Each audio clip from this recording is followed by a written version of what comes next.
ജെൻഡറിനെ കുറിച്ചുള്ള ചർച്ചകൾ നടക്കുമ്പോൾ, പെണ്ണിനെ കുറിച്ച് പറയുമ്പോൾ, നമ്മളുടെ സാമൂഹിക അവസ്ഥയെക്കുറിച്ച് ചർച്ച ചെയ്യുമ്പോൾ, സ്ത്രീ സുരക്ഷയെക്കുറിച്ച്, മാതൃത്വത്തെക്കുറിച്ച്, പെണ്ണ് സമ്പാദിക്കുന്നതിനെ കുറിച്ചൊക്കെയും നമ്മൾ ചർച്ച ചെയ്യുന്നുണ്ട്. ജെൻഡർ ഈക്വാലിറ്റി ആണോ വേണ്ടത്, ജെൻഡർ ജസ്റ്റിസ് ആണോ വേണ്ടത് എന്നതും നമ്മുടെ മുമ്പിൽ ഉയർന്നുകൊണ്ടിരിക്കുന്ന ഒരു ചർച്ചയാണ്. പക്ഷെ നീതി നടപ്പാക്കുന്നുണ്ട് എങ്കിൽ, നീതി നടപ്പിലാകുമെങ്കിൽ ജെൻഡർ ഈക്വാലിറ്റിയാണ് വേണ്ടതെന്നും, അതല്ല എങ്കിൽ ജെൻഡർ ഈക്വാലിറ്റി അല്ല, ജെൻഡർ ജസ്റ്റിസ് ആണ്, ലിംഗനീതിയാണ് നടപ്പിലാക്കേണ്ടത് എന്നതുമാണ് ഇസ്ലാം കൃത്യമായിട്ട് പറയുന്നത്. ഒരു പ്രഗ്നന്റ് ആയ ഒരു സ്ത്രീയെ സംബന്ധിച്ചിടത്തോളം അവൾ ക്യൂവിൽ നിൽക്കുകയാണെന്ന് വിചാരിക്കുക. ഒരുപാട് പുരുഷന്മാരും ക്യൂവിൽ നിൽക്കുന്നുണ്ട്.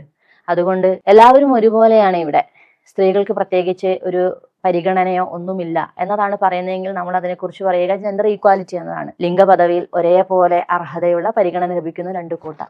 പക്ഷെ സ്വാഭാവികമായിട്ടും സ്ത്രീ ആ ഒരു അവസ്ഥയിൽ സ്വാഭാവികമായിട്ടും സ്പെഷ്യൽ പരിഗണന അർഹിക്കുന്നവളാണ്.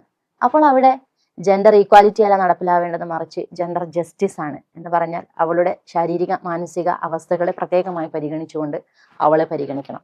അങ്ങനെയാണ് ബസ്സിലെ സീറ്റുകളെ കുറിച്ച്, ഫീഡിംഗ് റൂമുകളെ കുറിച്ച്, വിദ്യാഭ്യാസ സ്ഥാപനങ്ങളിലെയും ലാബുകളിലെയും പ്രഗ്നന്റ് ആയ പെൺകുട്ടികളുടെ ഇരിപ്പിടത്തെക്കുറിച്ച്, അവളെ പ്രത്യേകമായി പരിഗണിക്കുന്നതിനെ കുറിച്ച്, വിദ്യാഭ്യാസ സ്ഥാപനങ്ങളിലും തൊഴിലിടങ്ങളിലും കിഡ്സിനെ കെയർ ചെയ്യുന്ന പ്രത്യേകമായ സംവിധാനങ്ങൾ ഉണ്ടാവുന്നതിനെ കുറിച്ച് ഒക്കെ നമ്മൾ ഡിസ്കസ് ചെയ്യുന്നത്.